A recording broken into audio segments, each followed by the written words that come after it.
mbokk yi ñu ngi leen di nuyu di leen gërëm di am mbégte di dellusiwaat ak yéen seen émission lii politique li gën a fës tey suñu waxtaan dañ koy jagleel remous yi nga xam ne ni am na ci coalition Diomaye président gannaaw nga xam ne ni kii di président du parti Awalé Abdourahmane Diouf def na sortie ci 4e anniversaire u partem di woote unité ak consensus mu dekk déclaration boo xam ne nii dafa jur ay critiques yu bëri ci parti PASTEF dinañ waxtaan tamit ndax dafa am ay jafe-jafe ci diggante le premier ministre Ousmane Sonko ak le président de la République Bassirou Diomaye Faye dinañ wax ci ndaje bi nga xam ne ni Ousmane Sonko woote na ko le 8 novembre samedi bi ñu jëm ak tamit ñaxtu national bi nga xam ne ni Bougane Gueye Dany moom moo ko initié. wante laataa loolu mbokk yi dañ leen di présenté ñi nga xam ne ni ñooy suñu gan ki si jiitu moom mooy professeur Moussa Ba ñu gën ko xam ci général mu nekk président mouvement gox bi ci commune yu Djiddah Thiaroye Kaw membre de la conférence des leaders de la coalition Diomaye président Moussa maa ngi lay nuyu am naa mbégte dalal la suñu plateau. waaw asalaamaaleykum Jaraaf j'ai un plaisir d'être là ce matin di la nuyu bu baax a baax yow ak ñi ngay liggéeyandoo ci lii quotidien TV donc di nuyu sa techniciens yi di nuyu ñu yor xarale yi di nuyu aussi suma co-débatteur di ko ñaanal jàmm ak salaam donc di am mbégte ak contentement tey ñëw fii vraiment ci sa émission joxe suñu xalaat ci tolluwaayu réew mi li ñu woowee l'actualité politique nationale surtout concernant suñu coalition ak suñu liggéey ak suñu régime ak les actions du gouvernement donc merci de m'accueillir merci aussi de votre invitation. jërëjëf Moussa suñu beneen gan bi sa turandoo la Moussa Sow Thiam moom mu ngi nekk ci opposition bi Moussa am nañu mbégte dalal la suñu plateau. waaw Jaraaf maa ngi lay nuyu di la ziar di nuyu sama naataango bi ma jàkkaarloo di la jaajëfal ci invitation bi. jërëjëf Moussa dañuy tàmbali ak yow. ki nga xam ne ni moom mooy le président du parti Awalé nekk ci coalition Benno Bokk Yaakaar dafa def sortie samedi bi dimanche bi ñu génn bi muy fêté 4e anniversaire u partem mu nekk nag déclaration boo xam ne ni dafa jur coow ndax dafay woote unité nationale dafay woote consensus di xeex li nga xam ne ni moom lay tuddee justice des vainqueurs yow déclaration boobu nga xam ne ni jur na coow ak ay réaction yu bëri ci waa parti PASTEF naka nga ko gisee. waaw jaajëf si laaj bi heureusement sax nee nga si waa PASTEF donc comme si waa PASTEF la yem moom loolu ñoom la engagé ñu loonu intéressé mooy réew mi te moom ba muy wax si wax réew mi la wax il a parlé de la paix au niveau national que ñu bañ a def la justice des vainqueurs donc loolu nag wax ji am na borom ndaxte ñi nga xam ne dañ fi nekk di singili ñi fi nekkoon si loo xam ne teguñu ko fenn ba réew mi taga témbe demul dikkul depuis presque 18 mois ñu ngi si suñu 19e mois donc tey laaj na ñoom ñi nga xam ne ñu ngi ànd ak le président Diomaye ñu yëy si yàbbi ci donc man si cadre boobu laa ko jëlee si angle boobu laa ko analyser te muy dëgg parce que réew mënul nekk ci foyantoo du matin au soir à la fin de la journée nit ñi bu ñu demee ba toogaat seen kër ñu ngi xaar la lendemain lan moo leen di xaar te dafa waroon nekk tey ku ci nekk si ñun boo tëddee nelaw ba yandoor boo yeewoo xam fi nga jublu xam fi nga jëm pour nga mën fa daani sa doole bu ngoonee nga am loo yóbbul sa njaboot mais tey c'est tout à fait le contraire le pays stagné dëkk bi demul dikkul donc Abdourahmane Diouf man je suis en phase avec lui tey jàmm jooju mu woote ak liggéey bi nga xam ne tey moom la ñuy xaar si ñi nga xam ne ñoo yor réew mi. wante yow da nga jàpp ne justice des vainqueurs moom la waa PASTEF di def ñuy jiite nguur gi. waaw fu mu nekk nii li nu jotagu mu gis maanaam ñu ne arrêté ñëpp la plupart d'entre eux soit jege woon nguur gi wala yaa ngi ci biir nguur gi donc dafa am kumba ndey ak kumba amul ndey ba sax ñu ngi siy commencé am gàcce am na si ñu nu jàppoon si ñoom tey bàyyi na leen ñu seetal leen bi ci mujj mooy barki démb pôle judiciaire financière financier dafa ni yaa ordonné un non-lieu par rapport ak accusation nga xam ne amoon na tey si le DAGE du ministère de Mansour Faye de Mansour Faye à son temps. Aliou Sow. Donc ku seetal Aliou Sow nag seetal nga ko parce que Mansour n'est pas ni un administrateur de crédit ni un ordonnateur de dépense. C'est le DAGE mooy yor lépp ak ñi nga xam ne tey opérateur économique yi nga xam ne ñoo joxoon ceeb bi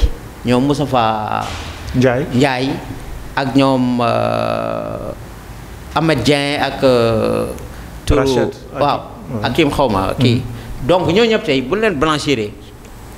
defoon nañu caution au niveau du CDC caisse de dépôt consignation def naan seen xaalis ba dana ko restituer ñooñu boo leen setalee maanaam setal nga Mansour Faye parce que ñooñu la doon jëflanteel te ñooñu ñoo assumé comme quoi que ne y a jamais eu de surfacturation les prix homologués yoo xam ni c'était en 2013 mënul woon bañ a varier entre 2013 et 2020 et 2019 parce que y avait le coronavirus donc sur cette base là lañ jàppoon Mansour Faye juste pour tuumaal ko tey yàlla setal na ko ñoom ñoo ci am gàcce donc nanu bàyyi li ñuy def concentré wu ci liggéey bi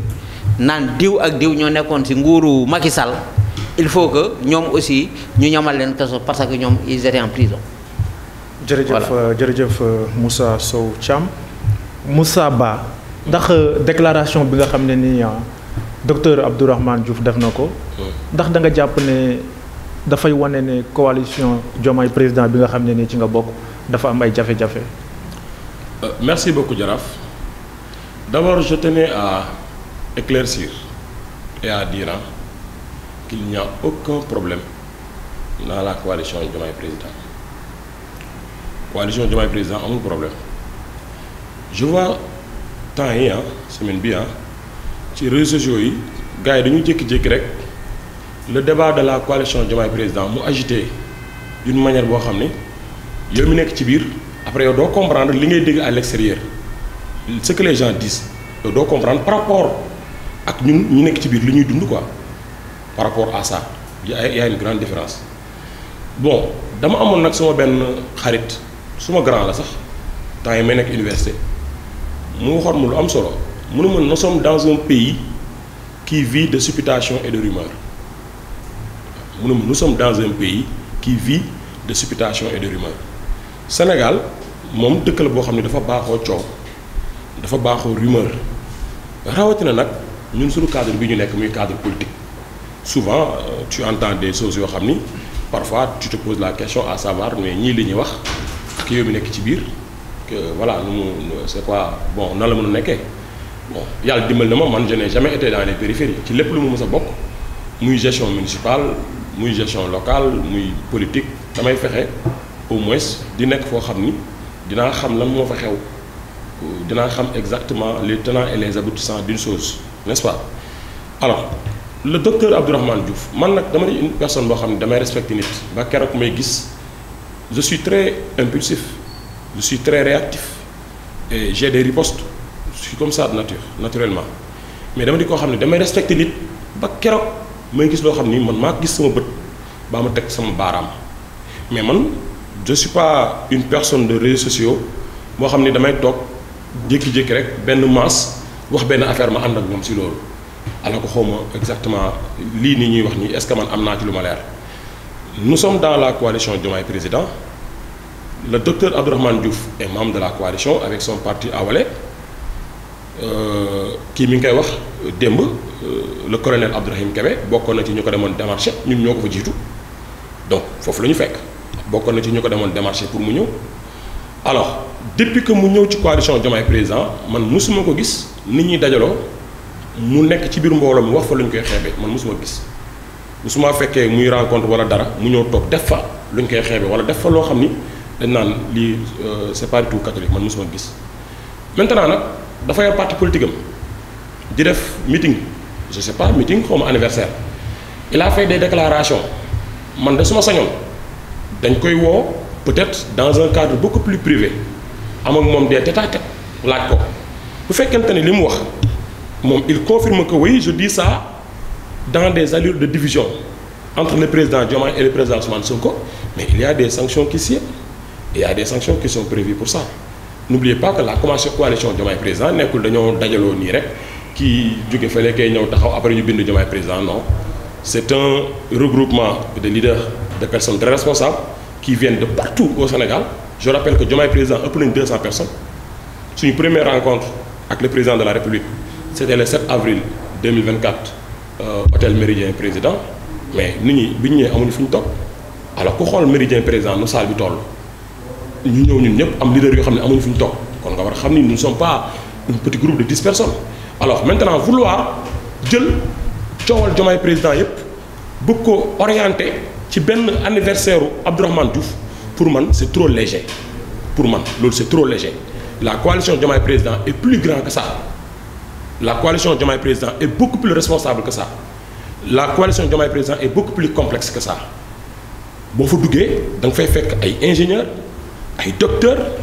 ay professeurs agrégés d'ailleurs maa ngi féliciter notre dernier nommé le professeur Bamba Kane Modou Bamba Kane donc mu nekk koo xam ne wax dëgg yàlla ñëpp xam nañ xarañteefam avec son lourd CV donc chaque semaine le président dina gestu la coalition xool par rapport au travail dans ce pays-là lan la war ci impliqué ñu par rapport ak ce qui se fait et sous l'égide de notre excellente présidente madame Aïda Mbodj mu nekk ku baax nekk suñu yaay vraiment uuf ñëpp vraiment njabootee ñëpp Aïda Mbodj di def liggéey bu rafet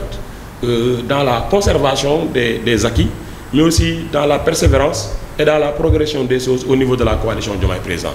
kon man wax dëgg yàlla je ne vais pas trop m'attarder si Abdourahmane Diouf benn sortie bu mu def parce que doon def son anniversaire Abdourahmane Diouf nu mu amee droit def anniversaire am ñun waa gox bi noonu la ñu amee droit xëy def suñu anniversaire d'ailleurs c'est bientôt parce que c'est le 25 décembre maintenant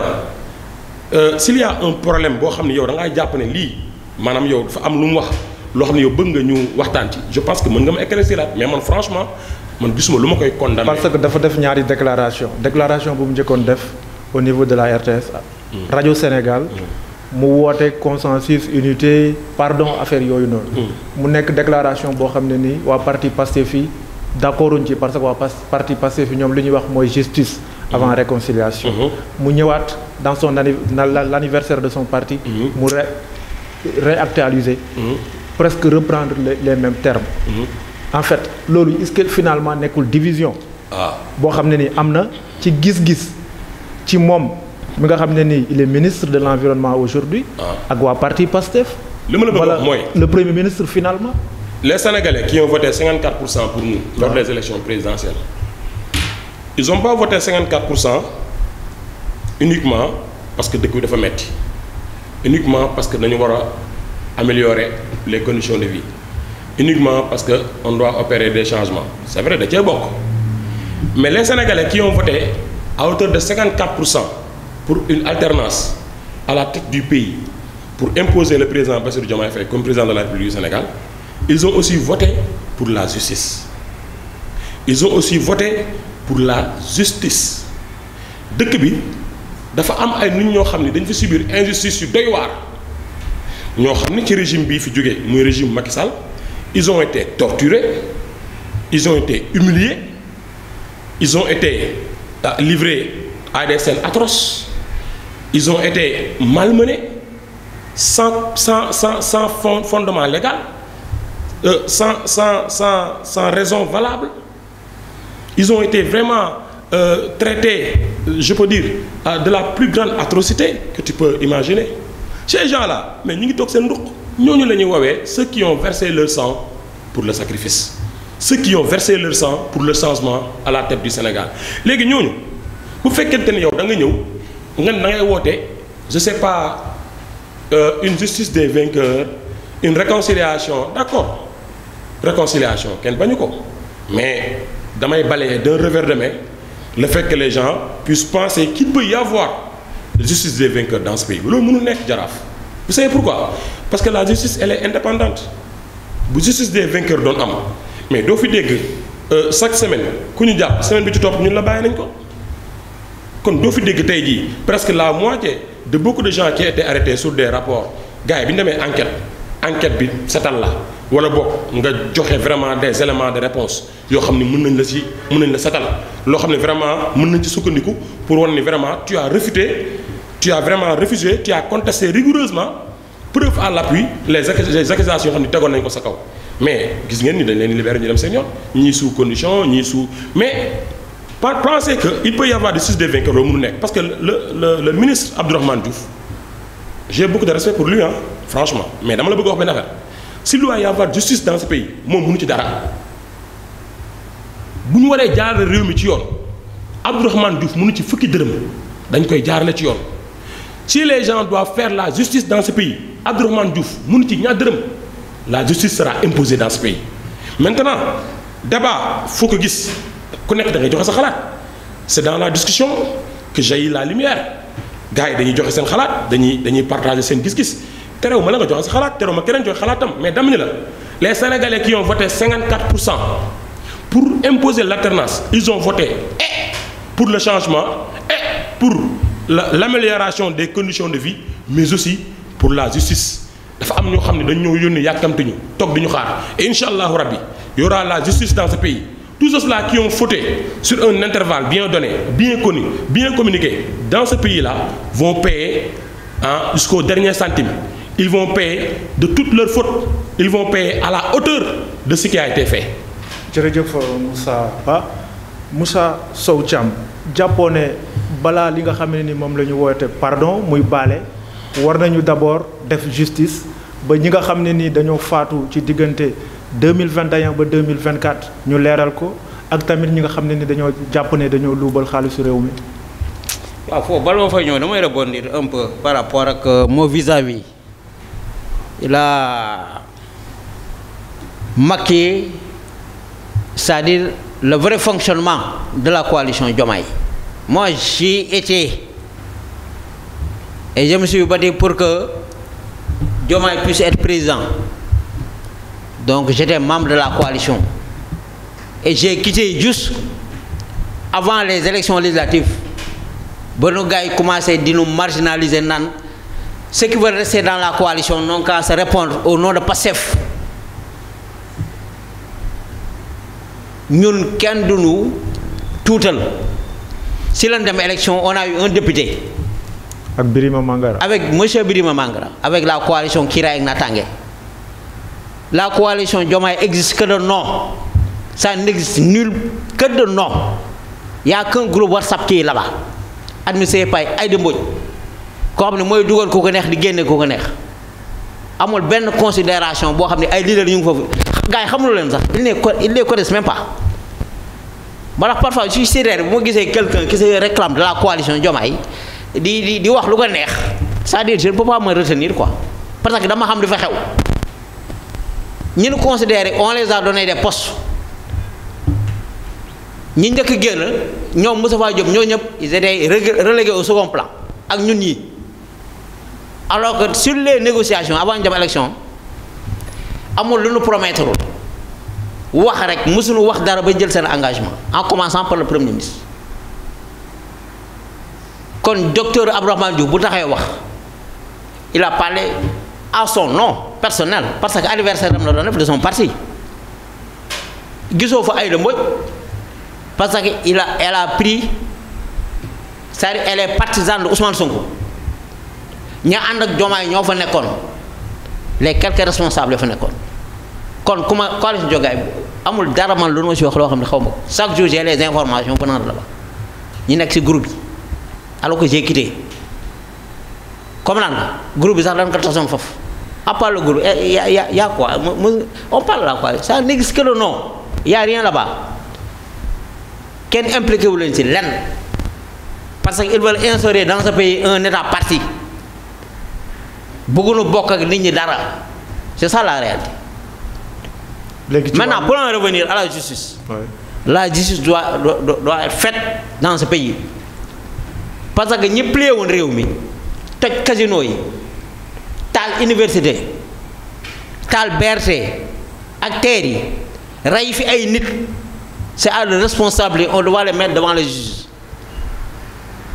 Moo tax tout le monde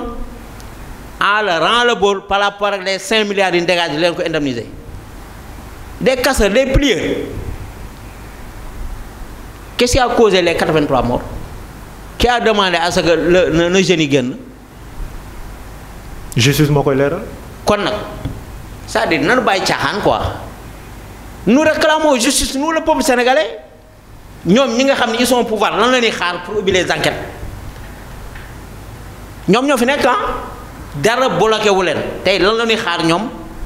pour ubbi enquête dem jàpp ñi nga xam ne tey ñoo rey booy depuis 2 ans ñu ngi fi la moo tax defuñu ko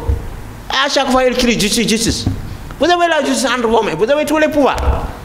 mais faites la justice ubbi leen ay enquête kan moo leen ko tere def. Ce qui les intéresse mooy leur privilège leur jouissance à outrance augmenter ay caisse noire loolu moo leen intéressé woote ay meeting justice intéressé wu leen ils n'ont qu'à abroger la loi d'amnistie nan ko def lan la ñuy xaar donc qu'on ne parle pas de justice la justice entre leurs mains donc ñoom nan ko def faut pas qu'on il faut qu'on justifie on a tué des gens mais ils n'ont qu'à le faire. kan moo leen téye kan moo téye seen loxo duñ ko def depuis 2 ans ñu ngi fi lu tax defuñu ko. jërëjëf léegi mën nañ jàll ci beneen ponk. mooy bëggoon naa leeral foofu allez-y moo ma ko mayee quoi. allez-y. dama ko dégg moo ko débatteur il a mis la coalition Diomaye président en lambeaux kii ku ko dégg da nga yaakaar ni la coalition Diomaye président. ay doomu aadama lañ yoo xam ni man la suñu waay amuñu ambition bëgguñu dara dem toog ci benn sunu mberd toog fa noonu pour perdre seen temps loolu la yaakaar. Abdourahmane Diouf nee na amul ay espace de discussion. non xaaral xam nga. bu leen tu es suivi par les Sénégalais il faut que aussi xam nga ñëpp mënu wax li nga wax le contraire quoi li ñu wax coalition Diomaye loolu fa am. Maïko Moussa. C'est bon, on va continuer. Allez-y. Ok. Donc, il a dit que la coalition Diomaye président n'existe que de nom. Mais lolo, erreur là, il n'y a pas d'élément pour me mettre sur la table pour ne la ci li le sukkandiku pour que ne la coalition Diomaye président n'existe que de nom. La coalition Diomaye, c'est vrai que tey jii doon yi fii mooy seen permanence wala fii mooy seen siège social wala fii la ñuy daje ñëpp xam nañ ni bëri na ay mbooloo ci àdduna tey yoo xam ni ils sont réunis à la base par des plateformes de réseaux sociaux les gens peuvent ouvrir un groupe Facebook di fa daje di fa réaliser lu doy waar lu mën a jëmale askan wi kanam lu mën a jariñ askan wi les gens mën nañoo nekk ci benn groupe WhatsApp di fa mënee activité di fa jokkoo di fa daje di fa def activité yu am solo loo xam ne mën na jëmale. ci groupe WhatsApp. activité jëmale réew mi kanam. waaw mais c'est extraordinaire ce que tu as dit. mais on gère un pays par un groupe WhatsApp quoi. mais même àggali. Moussa may ko mu jeexal si point boobu la on passe à un autre sujet. même àggali. allez-y. non yenn yi xam nga. waaw mais xam nga man booy wax dama la dagg quoi man damay déglu avec élégance waaw man je souffre quoi quand tu parles damay déglu malgré tout mais je te coupe pas li da nga may bàyyi ma. waaw jeexalal sur ce point. waaw. Alors, à travers un groupe Facebook, à travers un groupe WhatsApp, les gens peuvent faire plein de choses. Je te donne l'exemple du mouvement citoyen Wagorbi. Nous avons notre siège depuis septembre 2020 à Thiaroye. Nous avons notre siège dans la commune de Djeddah Thiaroye depuis septembre 2020. Septembre 2025, nous avons fait 5 ans.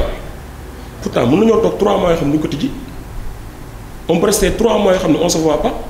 On peut rester 4 mois, on ne fait pas de réunion au siège. Pourtant, tous les jours, on se parle sur les différents groupes. Nous avons un groupe national, nous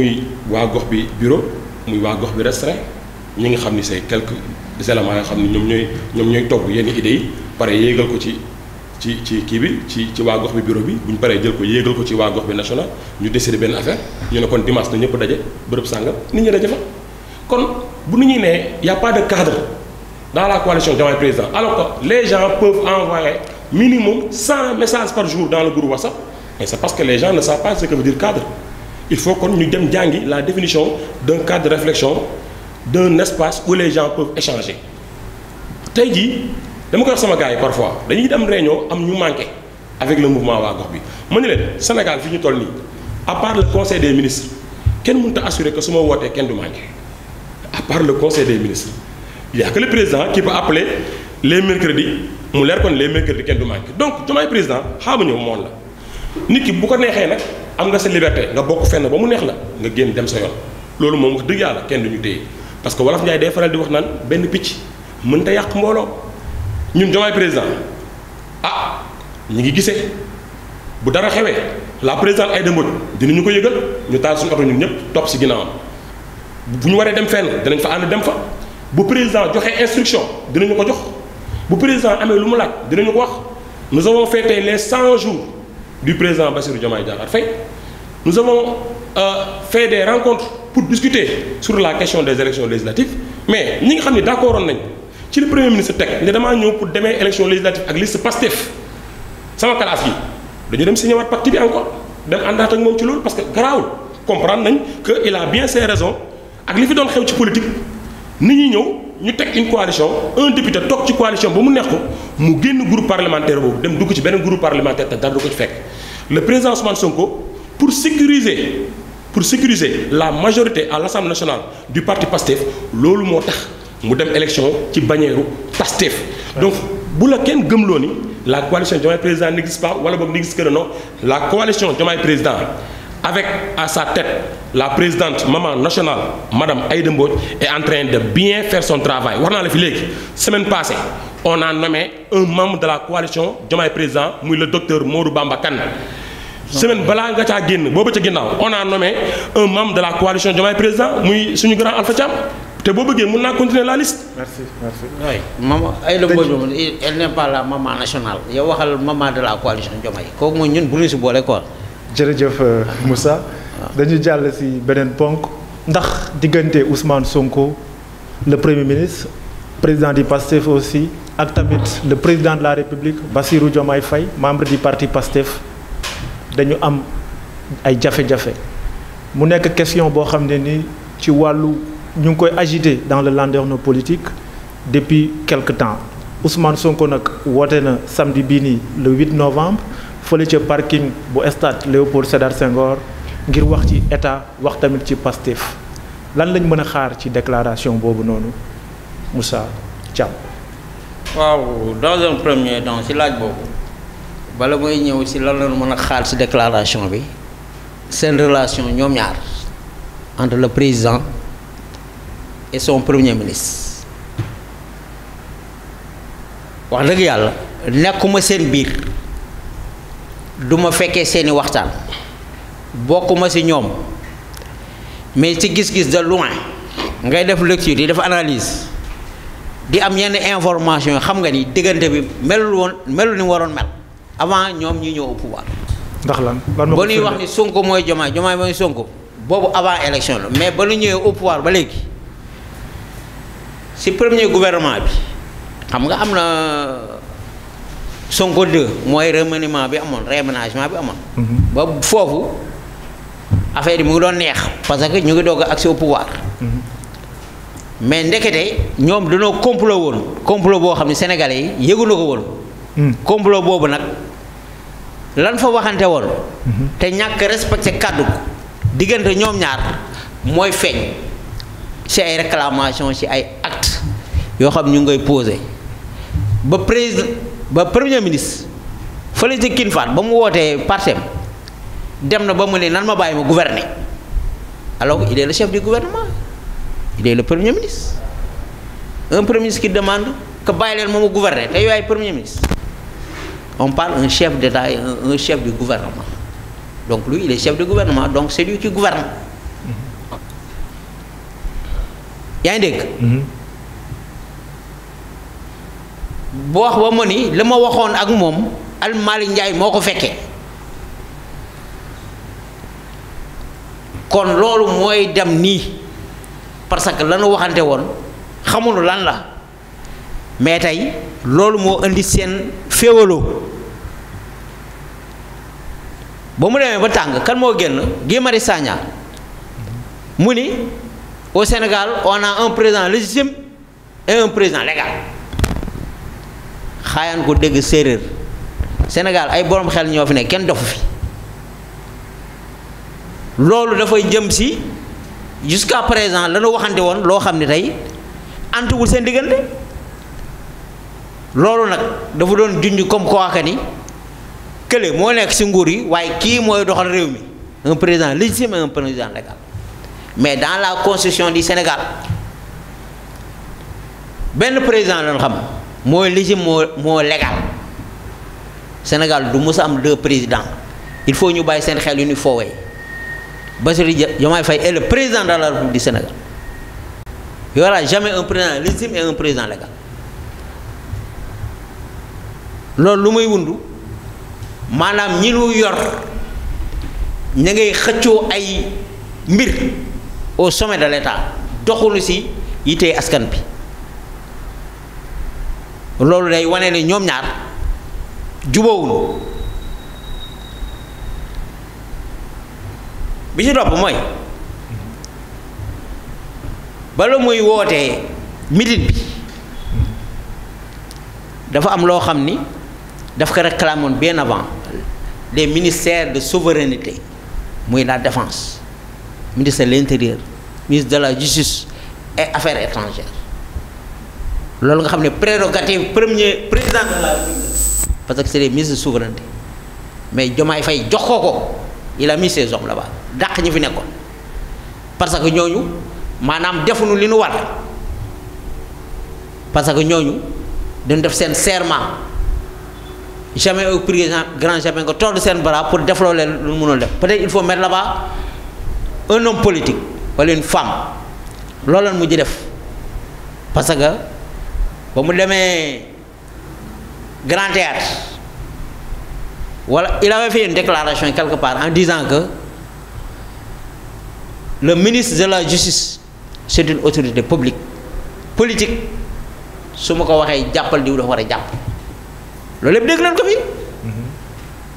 waaye sénégalais xanaa newuñu fi loolu leerul ñu jox ko pouvoir yooyu yëpp léegi nag il va encore plus ce plus là def naa ne xanaa du président wàccal ma yëg loolu amul ci constitution du Sénégal loolu du mës a am Sénégal bu nekkee ni loolu nii moo tax tey ñu woote. dinañ ñëwaat ci woote bi. dinañ waaw waaw baax jërëjëf Moussa Sow Thiam Moussa Ba. ndax da nga jàpp ne diggante le premier ministre Ousmane Sonko ak le président de la République Bassirou Diomaye Faye dafa am ay jafe-jafe seen biir ñoom ñaar. Jaraaf damay def fi une déclaration pour nga dégg Jaraaf il n'y a aucun problème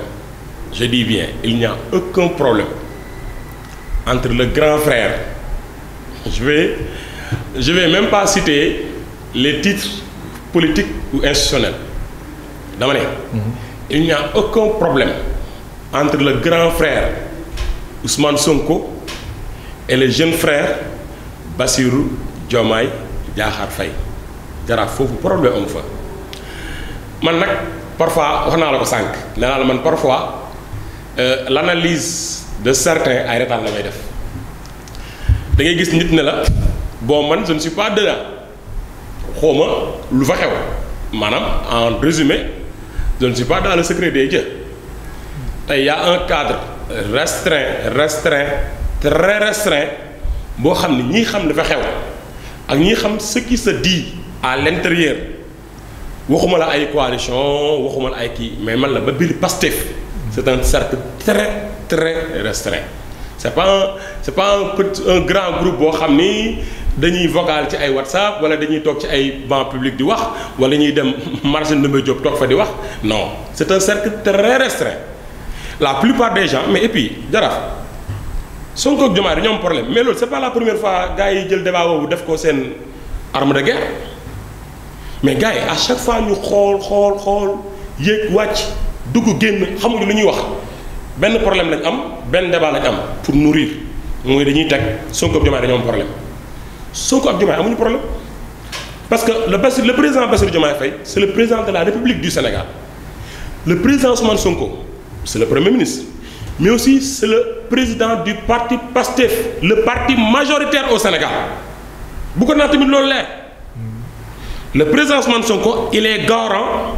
de l'animation, il est garant de la bonne marche, il est garant des activités internes du parti PASTEF. Kooku moom moo koy définir moom ak les gens qui sont autour de lui. Donc que les gens arrêtent et que les gens arrêtent de faire l'amalgame entre le gouvernement du Sénégal dirigé par le président Bassirou Diomaye Diakhar Faye et le parti PASTEF qui est dirigé par le président Ousmane Sonko. Le président Ousmane Sonko, mais à chaque fois qu'il sent le besoin de remobiliser le parti PASTEF, mais da koy def. Dama ne la Sonko, à chaque fois qu'il sent le besoin de travailler sur l'animation de son parti concernant ce qui a été de ses directives et de ses lignes, tenant compte de la situation politique actuelle du pays, mais da koy def kenn mënu ko tere. Il va le faire te kenn mënu ko teree def te incha allahu rabbi le 8 novembre di nga xam li ma lay wax kenn mënu ko tere yëngal réew mi su ko bëggee en tant que président de son parti pour montrer sa suprématie, pour montrer sa force. Ma ñëw foofu rek. jërëjëf Moussa Ba. Moussa Sow Thiam Sow da nga jàpp ne Ousmane Sonko am na ñoo xam ne ni dañu ne contexte bi jafe-jafe réew mi waroon na xalaat leneen lu dul meeting ak yow lan ngay xaar ci déclaration bi mu war a def. Sénégal yi da may nopp mu ni damay woote meeting loolooy déclaration importante léegi nag si déclaration bi mu waroon def importante bi jour meeting bi la koy wax Sénégal yaa ngi koy may nopp di ko déglu xool la lay wax si lu njëriñ réew mi mais pas dans son parti wala son candidature bi mu bëgg a lewal fii ak 2029 parce que mënul bokk constitutionnellement mënul bokk parce que le rabat d'arrêt n'est pas suspensif.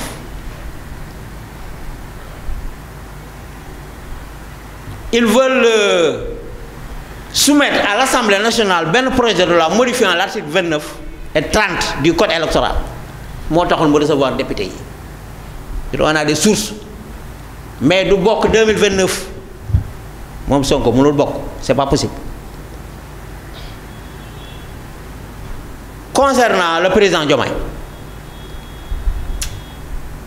il peut se rabattre sur la coalition Diomaye pour exister s'il veut être candidat en 2029. Parce que Pastef ne va pas porter sa candidature. Ça, c'est mon analyse personnelle. Mon analyse personnelle, Japonais n'est pas safe de porter candidat de Diomaye en 2029. Comme aujourd'hui, avec cette coalition, ça peut lui servir d'appareil politique pour faire face à ñi nga xam ne ñoo ko porté pouvoir mais yéenewul ko nguur gi chaque jour ñu xalab ko di ko saaga di ko wax lu nekk mais Sénégal yaa ngi seetaan yaa ngi gis mais loolu def naa loolu kenn da ko weddi kon tey woote boobu muy woote kon les Sénégalais lambda waxuma nag parti bu ko neexee woo ay nitam dem leen di humaniser parce que duñu ay xar la leen wax mais jàpp naa ne ay nit lañu mais danoo war a réfléchir xoole ba lu toogee ba léegi seen dund lan moo si changé ki doon wax en 2 mois ñu régler problème sénégalais yi doon leen dem bal sax wala bal sax da ngeen di bàyyi naar bi emploi tubaab bi sax ñoo ñëw di wut si liggéey loolu yëpp ñoom ba ñu toogee ba léegi lan lañ si def lu gars yi gis déguerpissement jëlee fii marchand ambulant yi marchand tablier yi service BTP yi ñu bloqué ko kenn liggéeyul kenn demul kenn ñëw la presse amul fenn fu dox ngay tal nga naan da ngay dem woote ci ay meeting pour parler à des militants ku ne yëpp. jërëjëf Moussa Thiam Sow. Moussa Ba léegi yow jàppoo ne xëy na priorité yi feneen lañ nekk fudul woote meeting. Jaraaf. wax naa la ko sànq. dégg ngeen ci déclaration premier ministre la gaa ni la feebar bi ñu ko doon waxal du dara lu dul ñàkk noppalu le président Ousmane Sonko nee na la j'ai travaillé. ça moom c'est honteux. depuis les 12 ans mosuñu noppali ko. nga def 1 mois 6 mois nga naan sama yàlla. depuis les présidentielles. depuis les présidentielles noppaluwul la raison pour laquelle mu xaw a tawat yow Jaraaf sa plateau bi wax dëgg yàlla parfois nga jékki-jékki xaw a naan sa 5000 accès yi ñu ni mel parce que da ngay sentir coono ndax da xam ni dafa metti n'est-ce pas donc quelqu'un qui te dit que dinaa jël une semaine de repos parce que liggéey bi dafa metti il faut comprendre derrière cette déclaration là de prendre une semaine de repos il a trop travaillé gis nga réew mi ñu dañ ko fekkoon ci situation boo xam ne man la sumu waay on a vraiment du pain sur la planche pour relever ce pays là relever Sénégal nag nekkul du jour au lendemain dañoo fekk Sénégal situation boo xam ni nekkul dañuy tëb rek benn semaine ñu génnee Sénégal ci kàmb gi donc il y a beaucoup de batterie de mesures beaucoup d'applications il y a beaucoup de changements et beaucoup de réformes yoo xam ni le duo Diomaye Sonko opéré nañ ko depuis mars 2024 ba jon yàllaay tey pour assurer vraiment le changement au vrai sens du terme dama bëggoon ñëwaat tuuti ci suma co-débatteur vraiment mu wax lu ma dégg mu def ma ay retaan mu ne man je ne suis pas membre du parti PASTEF mais damay wax comme si damaa bokk PASTEF dafa am sama benn boy bi ma affiché kii bi comment dirais-je émission bi sànq sur mon compte Facebook benn boy ne mais grand ku ne bokkoo PASTEF yow Diomaye président nga bokk ma ne si Diomaye président laa bokk et bëri na ci moom ay morom ñoo xam tey boo leen waxee man bokkuma Pastef ak ni ñu may gisee depuis 2022 ma nekk ci gars yi di jug di daanu ñuy xeex et tout là dem ci lépp fekkee lépp da leen xaw a jaaxal ñu mel ni man nag ñoo nekk Diomaye président ay nit ñoo xam ni man la sum waay bokkuñu Pastef ils sont pas membres de Pastef ils sont pas amuñu carte Pastef mais ce sont des sympathisants yoo xam ni seen engagement dootul lu ñuy naatable matin midi soir ils défendent le président Ousmane Sonko matin midi soir ils supportent les actions du gouvernement dans la coalition Diomaye président les gens qui sont là-bas matin midi soir ils adoptent la vision du président Ousmane Sonko et la vision du président de la République maintenant dafa waxaat benn affaire bu reetaan bu saf xorom nee na li may wax nii c'est pour que man ma am poste dama bëgg ñu neme ma waaw man dama bëgg ñu neme ma quoi dama bëgg ñu ma am poste ma koy xamal ne rek man maa ngi sant yàlla bu baax a baax xale bu ndaw laa je suis un cadre de la hiérarchie A agent de l'État te lépp lu ko am sama àdduna suma jàng moo ma ko may kenn musul jël suma carte d'identité déposé ko fenn musul am man ay concours laa jàll Sénégal li ma am Sénégal yépp ci ay concours laay def di ko jàll ba toog tey fi ma toog te lépp loo xam ne tey jii maa ngi koy am ci suma ñaq di ko yóbbu sama kër di ko lexeelee sama njaboot doy na ma sëkk kon man que le président Ousmane Sonko nommé ma que le président Bassirou Diomaye Faye nommé ma mais loolu c'est pas ce qui doit être, n'est-ce pas, la base de mon engagement. Non, non. Moi, je ne suis pas une personne d'engagement à géométrie variable. C'est pas ça. Moi, de me gommer, je suis du bon côté de l'histoire, je suis du bon côté de l'évolution des choses au Sénégal. Et le président teg na ko bis bu defoon loo xam tey jii nag d'accord ma si man ku ma xam ma sama témérité bis bu defoon loo xam ne d'accord ma si dinaa génn wax ko c'est comme ça de nature ku ma xamee ma loolu mais gisaguma man lu président def loo xam ni man jarana ma man ma génn naan dama koy ŋàññi donc man li ma mën mooy li nga xam ne man def na ko ma adopté ko mais fépp fu ma dem ci Sénégal incha allahu rabbi ak fépp fu ma nit mën a liiree wala nit mën ma faa déggee wala nit mën ma faa gisee man Moussa Ba général dinaa fa dem wax ko fa ba ñëpp di ko dégg léegi nag beneen affaire laay tëjee gis nga nit ki il faut pas être contradictoire surtout nag nga nekk magum jëmm minute bii nga wax lii minute bi ci topp nga wax la ca des kii moo fi wax léegi ne la coalition Diomaye président n'existe que de nom moo ko fi wax ñuy dégg. sama baat ci kaw j'espère que du ko weddiwaat. maa nga wax kay moom lu mu wax génnaat. maa nga wax kay moo ni la coalition Diomaye président n'existe que de nom. moo ni la coalition Diomaye président benn sagaru guru WhatsApp la rek boo xam ni fa la nit ñi di daje ay dëbëñ moo fa nekk nangam sangam waaw léegi. la même personne. yaa ko d'accord waaw d'accord mais su mu waa ji del cohérent tuuti quoi. dëggal naa non non magum jëm del cohérent. dëggal naa li nga wax waaw léegi nan nga mën a waxee loolu nga wëlbatikuwaat nga ne en 2029 le président Bassirou Diomaye Faye dafa war a rabattre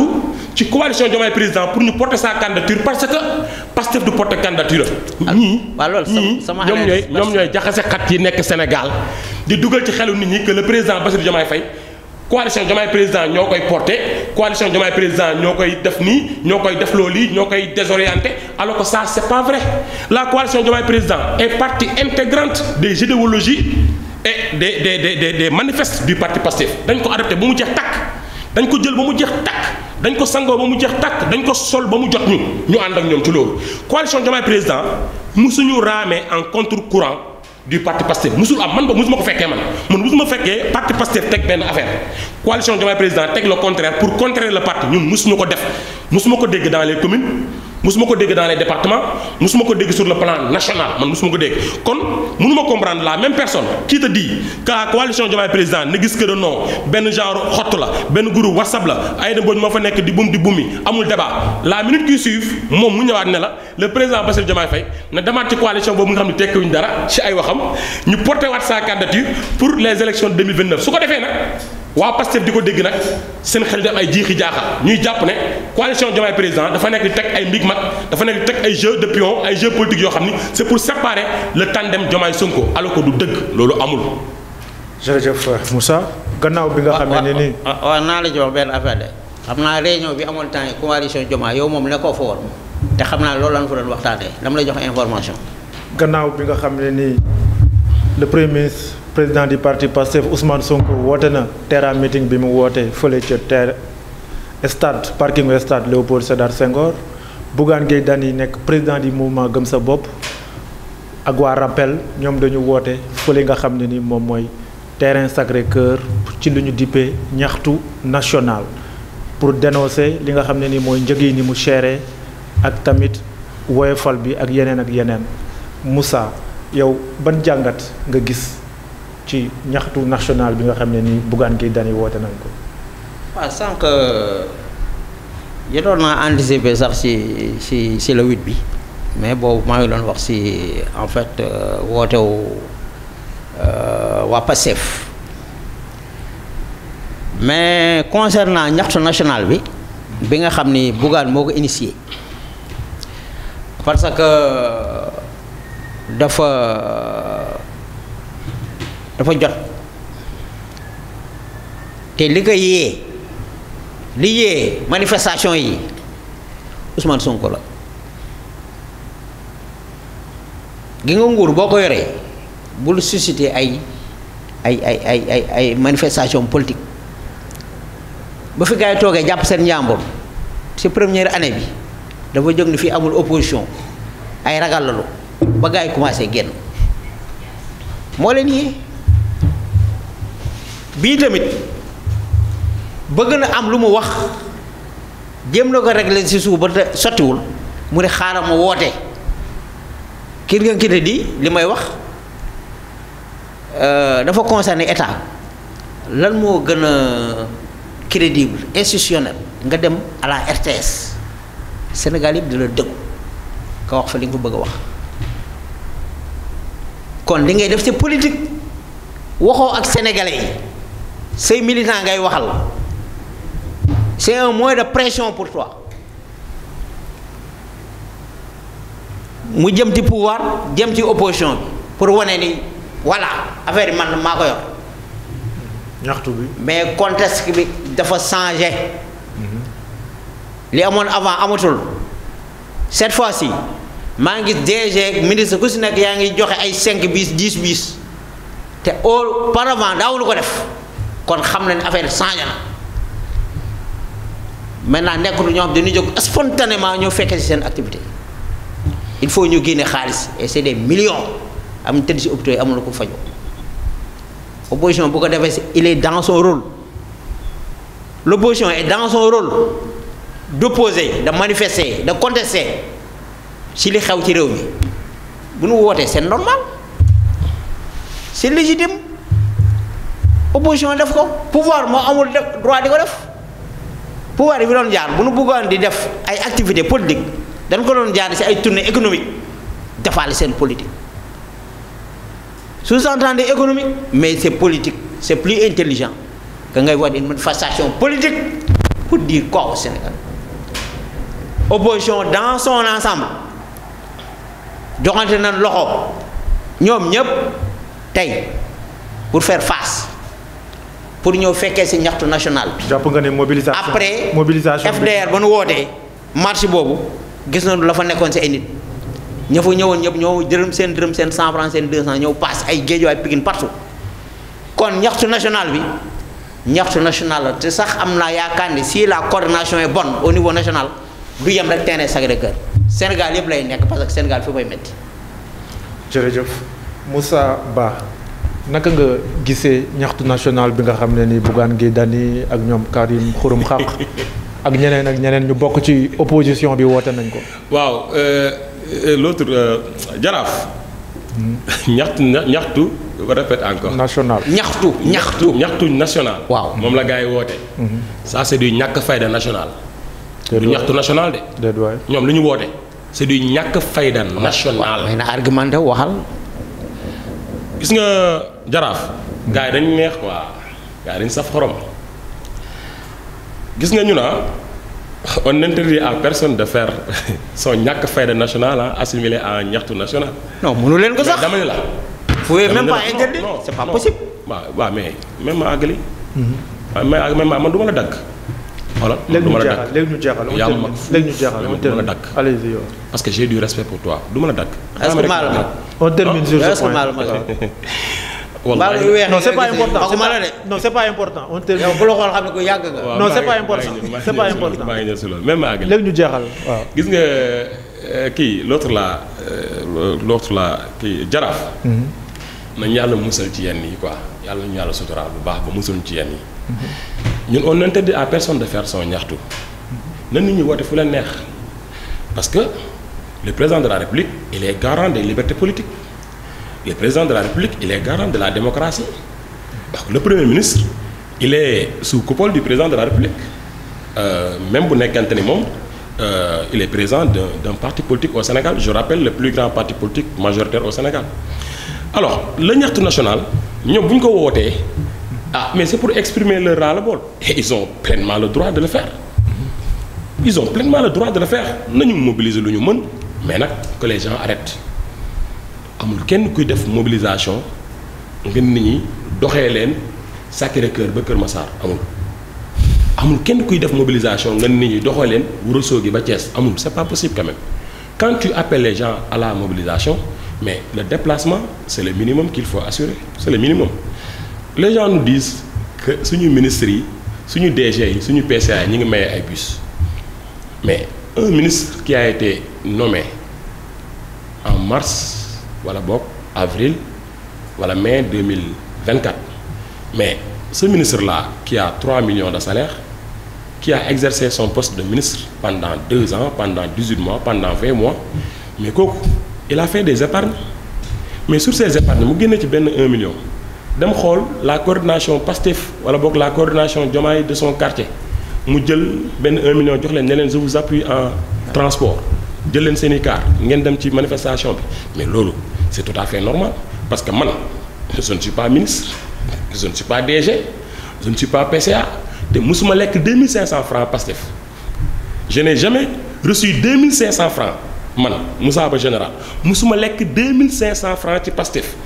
musul jóge ci Ousmane Sonko musul jóge ci Diomaye musul jóge ci coordination du ci ministre du ci député musuma lekk juróomi téeméer ci Pastef et pourtant au niveau du siège du mouvement waa gox bi au quartier Touba Thiaroye mais ñun dinañ may suñu bus mais suñu bus boobu ñuy maye mais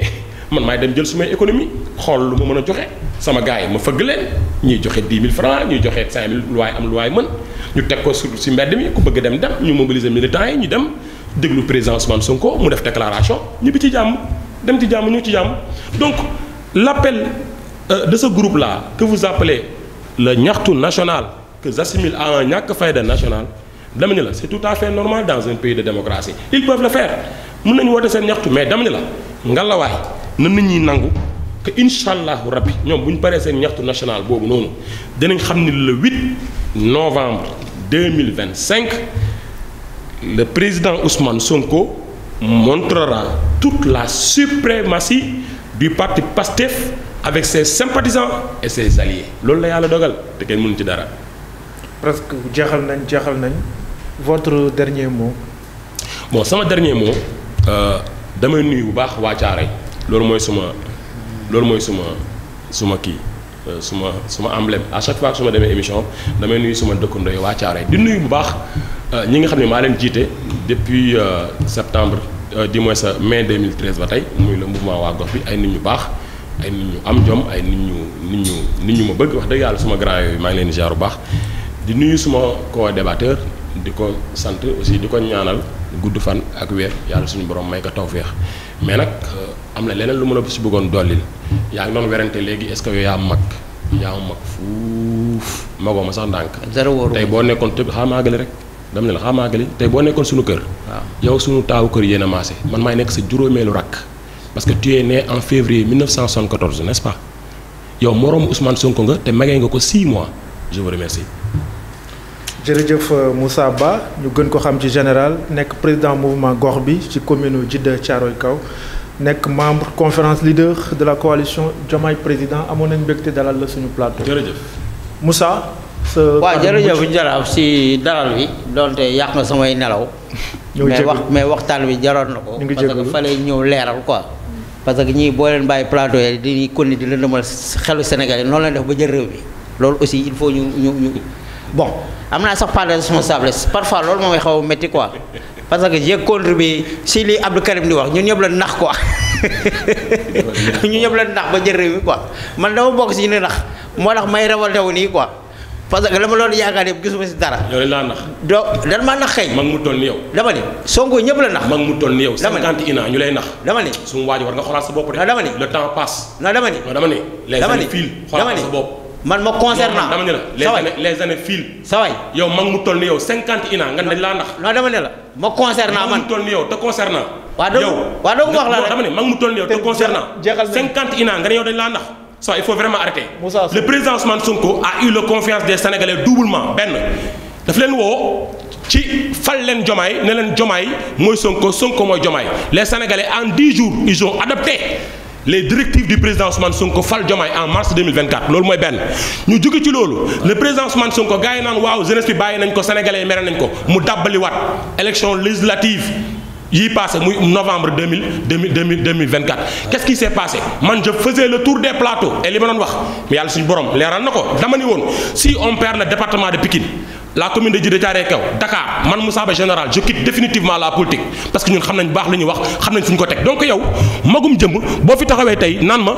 on t'a induit en erreur wala boog dañ laa nax à 50 ans su ma waa ji président Ousmane Sonko yow yaa ko magee 6 mois tu es de 6 mois plus âgé 6 mois le grand frère du président Ousmane Sonko l'homme le plus puissant du Sénégal. da ngay nangu yàlla dogal. merci Moussa jeexal nangul ndogal nga noppalu. merci Moussa sinon di nga dee de. waaw mais man maa doon merci Moussa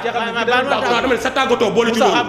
dama ne sa tàggatoo boole ci yow yaa magee Ousmane Sonko 6 mois. Moussa nga boole ko ci merci boole ci yow magu démb nga yow fekkee nga la jorde bataay deqale fii la fekk. merci Moussa merci yow bi ñuy cimetière fii la fekk de. Moussa dama la koy leeral rek yow sa tàggatoo boobu dama bëgg nga leeral ko Sénégalais boo fi taxawee tey naan dañ laa nax alors que yow tu as 50 ans tu es né en février 1974 le président Ousmane Sonko juddu en juillet 1974 nga may nga ko 6 mois nekk grand frère mi 6 mois tey jii yow amoo dara looy def lu dul wër ci plateau télé yi di wax ay wax di ko teggi di tuumaal sa bopp di dugal say bopp ci ay problème su mu waaj le temps file Moussa magum jëmm nga merci Moussa merci non magum jëmm nga le temps file il faut changer Moussa loolu rek laa la doon leer le temps file waa tàggatoo mais le temps file yaa ngi tardé de Moussa non tu perds du temps Moussa s'il vous plaît tu perds du temps non franchement tu perds beaucoup de temps Moussa s'il vous plaît Moussa tu perds du temps allez-y waaw ginnaaw ba nga waxee li ngay wax ba pare man perdre benn temps maa ngi sant yàlla li ma war a am ci àdduna am naa ko kon man maa ngi sant yàlla ça c'est un deuxièmement Ousmane Sonko li ngay bañ dégg Sénégal yëpp la nax Sénégal yëpp la nax yow yaa tardé 50 ans nga naan yaa ngi dégg Sénégal yëpp la nax il est 3 ans de retard ba jël réew mi il est 3 ans de retard beneen bi doom mooy naa la defal benn naa la jox wax loo xam ni naa la wax loo xam ni loo xamul Ousmane Sonko bu ma gisee sama tur lay jaar man de Sonko xawuma man de Ousmane Sonko il me connaît pas Sonko bu ma gisee il m'a jamais vu d'ailleurs waaw voilà kon man Sonko musuma gis dama ne kon yow Sonko xamuma dama ne kon yow waaw Sonko xamuma dafa war a noppi non waaw garaaw mun naa noppi parce que da ngay wax ci moom yëpp xamoo ci moom dara waaw baax na terminel Moussa man su ma gisee day jaar sama tur terminel tu perds du temps ma jox la benn information boo xamul tu perds du temps terminel gis nga la coalition Diomaye avant Sonko di dem man j'étais membre du conférence des leaders de la coalition jot on dit la conférence mais pas du conférence non dama ne la il faut rectifier la conférence des leaders merci waaw rectifier on dit la conférence mais pas du conférence ma lay jàngul doo ma jàngal non dama lay leeral rek man jàngalekat la dama lay corriger quoi Moussa may ko non dama lay corriger rek non dama ne la on dit la conférence mais pas du conférence non dama ne la dama doon leeral li nga fi waxee mënoon naa la corriger sànq ba léegi. man Moussa n'importe quoi nga doon wax fii. allez-y terminez Moussa. dama ne la yow nga corriger ma man. la coalition jot na jot na. bi Ousmane Sonko doon diriger en 2019 ba mu ne candidat. j'étais dans la cellule de communication. kon Ousmane Sonko man bu ma gisee day jaar sama tur. ma yaakaar ne yaa nekkoon adjoint Sonko. na dama ne la. non je pensais que tu étais l'adjoint de Sonko waaw xamoo dara si Sonko ba pare dem si plateau yi di wax. jërëjëf mbokk yi. nuyu na leen ziar leen. ñu ngi leen di gërëm di leen sant amoon nañu mbégte présenté leen seen émission lii politique. Moussa Ba moom ma fàttali ne mu ngi bokk Moussa Sow Thiam moom ma fàttali ne mu ngi bokk ci. opposition bi mu leer. assumé jërëjëf merci beaucoup.